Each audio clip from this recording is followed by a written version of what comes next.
आरक्षण विधेयक नामंजूर झालं त्याबाबत भाजप आणि मित्रपक्ष विरोधी पक्षाला बदनाम करण्याचं काम या निमित्तानं करत आहेत. कारण जे महिला आरक्षण विधेयक होतं त्यामध्ये परिसीमन आणि संघराज्य हे दोन विधेयक त्यांनी या विधेयकाला जोडून टाकल्यामुळे ते विधेयक विरोधी पक्षाने नामंजूर केलं. महिला आरक्षण विधेयक हे तर 2023लाच मंजूर झालं होतं. तत्कालीन सत्ताधारी पक्ष विरोधी पक्ष या दोघांनी ते मंजूर केलं, परंतु ते भाजपला आरक्षण द्यायचं नव्हतं. त्यामुळेच त्यांनी वेळ घालवला. आजही त्यांच्या मनात हे आरक्षण देणं नाही, परंतु कुठंतरी विरोधी पक्ष बदनाम झाला पाहिजे यासाठी त्यांनी हे विधेयक या विधेयकातच दोन विधेयक वेगळे जोडून हा उपद्व्याप केला. त्यामुळे हे विधेयक विरोधी पक्षानं नामंजूर केलं.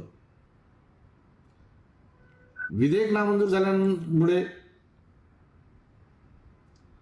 काही लोक मगरीचे आसू गाळत आहेत, परंतु त्यांच्या लक्षात हे नाही भाजपला 400 पार आकडा मिळाला नाही म्हणून. भाजपला 405चा आकडा हा महिला आरक्षणासाठी पाहिजे नाही. साध्या बहुमताने ते पास होते, परंतु भाजप सरकारला या देशाची घटना भारतीय राज्यघटना बदलवायची आहे आणि इतर उपद्व्याप करायचे आहे, म्हणून हा 400 पार आकडा त्यांना पाहिजे होता. म्हणून रडणाऱ्या लोकांनी भ्रमात राहू नये. महिला विधेयक आरक्षण विधेयक हे 400 पारच्या आकड्यावर अवलंबून नव्हतं. मी या निमित्तानं स्पष्ट सांगेल,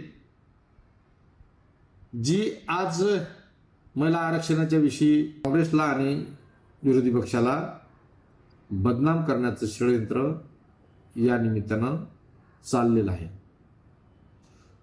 मी स्पष्ट सांगेल, महिला आरक्षणाच्या बाजूनं कालही काँग्रेस पक्ष होता, त्याचे मित्रपक्ष होते, आजही आहे आणि उद्याही काँग्रेस आणि त्याचे मित्रपक्ष महिला आरक्षणाच्या सोबत राहतील. महिला आरक्षणाला कधीही विरोध करणार नाही. परंतु हे जे काही उपद्व्याप भाजपनं चालवले त्यासाठी विरोध आहे.